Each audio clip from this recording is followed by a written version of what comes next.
On the conversations, everybody, just mouth them.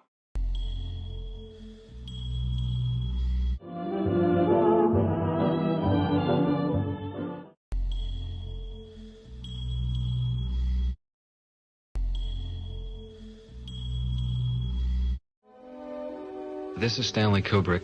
I think that if the reigning powers had any great respect for good pictures or the people who could make them, that this respect was probably very well tempered by the somewhat cynical observation that poor and mediocre pictures might just as well prove successful as their pictures of higher value.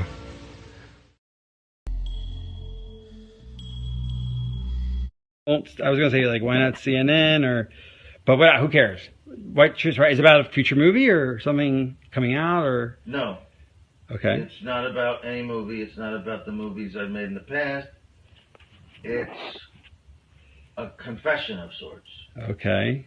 I mean, about you cheated on your wife, you plagiarized. I would never do that, no. Plagiarized something. It's about a movie I made that nobody is aware of, even though they've seen it. Okay. Is that intriguing? Do I have you intrigued? Well, I mean, see if I understand what you said. It's about a movie you made, no one knows you made. Is that what you said? What? I perpetrated a huge fraud, which I am now about to detail. Okay. Involving the United States government and NASA. All right. And I'm sure you've heard the rumors.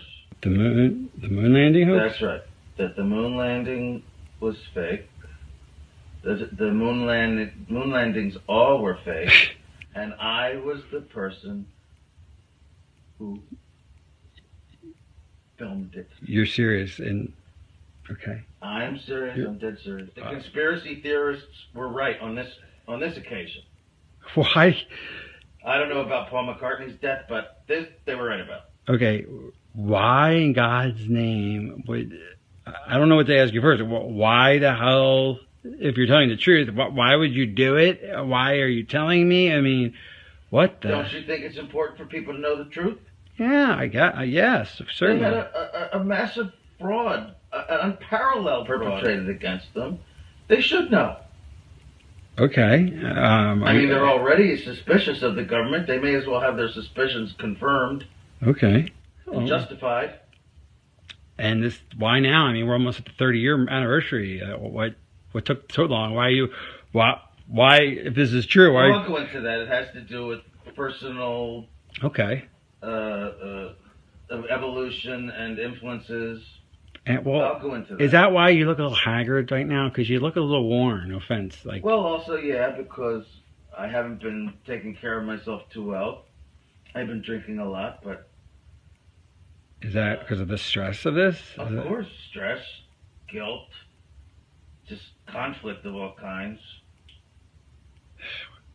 Wow, I mean, so you feel bad about this? Clearly, I mean, this is. I do feel bad about it. I also feel proud of it. It's a terrible conflict.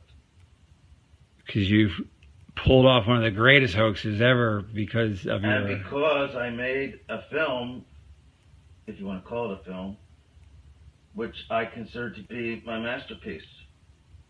And you can't take credit or even talk about it well, you are now. I'm hereby taking credit. Right, but you can't actually go out. You're doing when people see this, you'll be dead. Until 10 years. Right, or 15, yeah. After my death. So you can't talk to Roger Ebert about it. You know, does that frustrate you?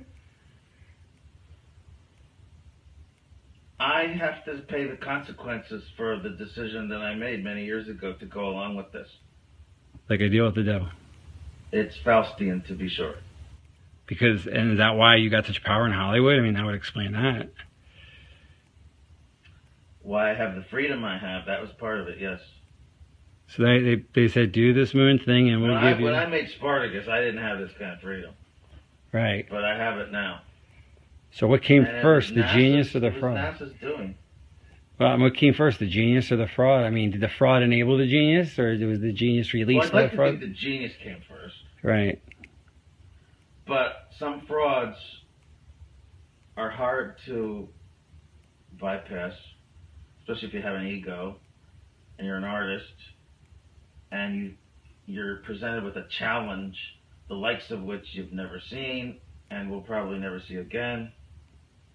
You don't even think of the morality of it. You're just completely swept away by the flattery of it and the juices inside you, which make you want to do it as the artist you are innately. You don't think of anything else. Tell me about the making of it. So, was it difficult? I mean, committing the greatest fraud, what you want to call it. I'm not saying it's a... Okay. I think a lot about that at the time. I know, so I'm not making a moral judgment, but making this huge, ambitious, technical faux landing, was it harder than 2001? Was it very difficult? I mean, what was the experience like? Artistically, practically, emotionally, what was it like for you? Nothing was harder than 2001. So 2001 was harder than faking the moon landing? It actually was. Because you learned things on 2001 and... Yes. I mean, 2001 was very ambitious. And that's not to say that faking the moon landing was not ambitious, but yeah, I learned things making 2001, which is why I got this gig in the first place, right? Right, that makes sense.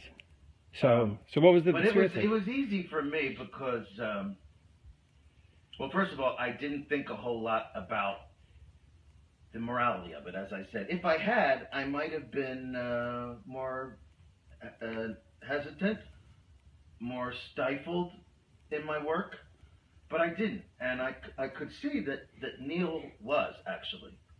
He was bothered by it. More than Buzz Aldrin or anyone else involved? Yes. Yeah. Okay. Yes. About because in what? a way, everything was going to center around him. He was the one who was supposed to come down off the ladder and announce the step for mankind. One small step for man, one giant leap for mankind. And what have you. He sensed that this was going to be a life-changing experience for him, and I mean on a major scale. Actually, he was rather tortured by it the rest of his life. Really? I mean, is that why you didn't give interviews? Yes, and in fact, that actually began to affect my own perception of it, watching what happened to him. Okay, in what way? Just seeing the deterioration of him? And I mean, was he depressed or? He was depressed. He was drinking heavily, bitter, scared, just phobic, avoiding people. And that guy Bart Sibrel or somebody tried to get him to swear in a Bible. I mean, when I say it affected me, that's why there was so much time in between films for me. Between Full Metal Jacket and between The Shining and Full Metal Jacket was about 6 years. Between Full Metal Jacket and Eyes Wide Shut is 13 years. Yeah. And a lot of that time was spent just emotionally processing? Yes. Yeah. It became very conflicting for me. I was proud of my work, but at the same time, and this was a lot because of Neil's influence. Not consciously. He didn't do this to me consciously. But I spent a lot of time with him, and each time I did, I became more and more bothered, troubled by my own participation in this. Okay. Wow, what would he say? I mean, did he explain the source of his depression? He was on the verge of tears. He did not cry. I won't say he cried, but he was on the verge of tears so many times because of what he did. I mean, what he participated in. It's almost as if he thought up the idea, you know? Right. He felt that guilt. He was almost used, really. Okay. But he's the one who felt the guilt. I'm sure NASA did not feel that much guilt. And, I mean, why did he go up, I wonder? I wonder why. Because they promised him a seat in 3 years when they figured it out. They kept lying about it being possible. So why do you think he did it? Why did Armstrong do it in the first place?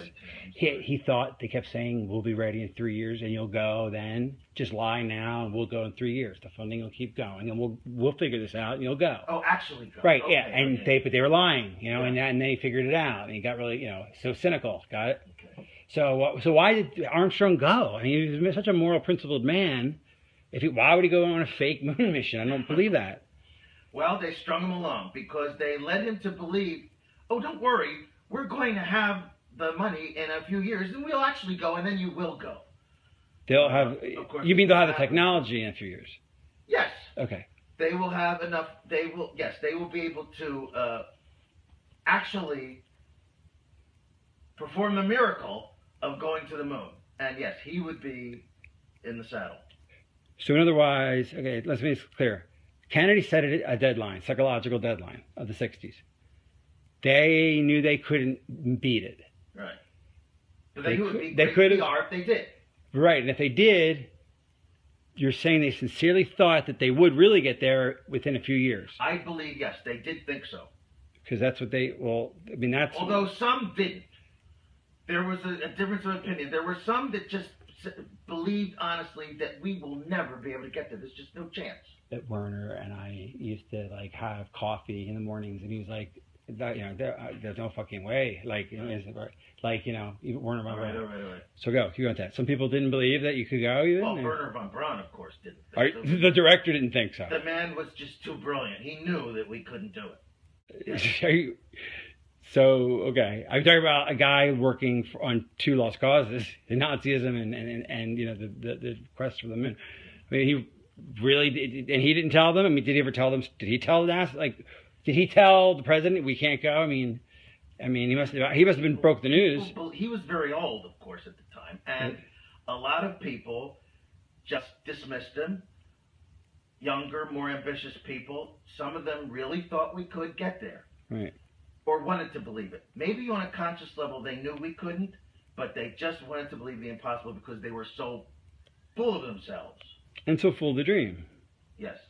The dream was very powerful. And that's what beguiled Armstrong. Here is a noble stand-up guy, and he didn't want to be part of the lie, but he knew he'd get a seat if he played ball on when they actually did go up. He was too good for this. But that day never came, obviously. That day never came. And what did that do to him? I mean... It gradually destroyed him, I think. Okay. He deteriorated. Yeah, like I said, he drank a lot. He was full of self-recrimination, and so was I. Well, mainly from his influence. It's like I caught it from him. And now tell a story about, I talked to him one last time before his death, and he made me promise to get this news out. It was too great. It was, one last story. I died before him. Okay, one last conversation right? The last conversation you had was about 3 months ago. Right. And he said that, that he he's going to write a letter and put it in a drawer, and maybe his wife someday will give it out. But he's like, all right, Stanley, you're a media guy. You got to tell the truth one day. Right before, but he urged me to tell the truth. He couldn't because of reasons that because he was a government employee his whole life and he had a government pension, and here I am a millionaire. Like, you can afford to, Stanley. Tell the truth. I still get a government pension. You know what I'm saying? And that's been eating on you to do this, and that's why you're not doing it now. You're doing it 15 years from now, or whenever. Like, in other words, you're telling this. That's why you're not announcing on CNN. It's because you're going to honor his wish, but you're not ready for it now to come out. But you're doing this for Neil. Why am I putting it off? Because I think I'll be because you don't want your family. You want to be dead, right. And you want your family to have 15 years on it. Your wife will probably be dead, and your kid will be grown. Right. You want distance from your legacy from this truth. That's it. Okay. Right. The director Stanley Kubrick, one of film's greatest yet most controversial figures, died today. He was 70. Why has nobody been to the moon in such a long time?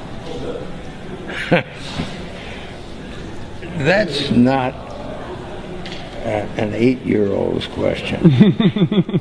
That's my question.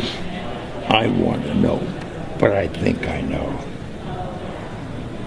Because we didn't go there, and that's the way it happened.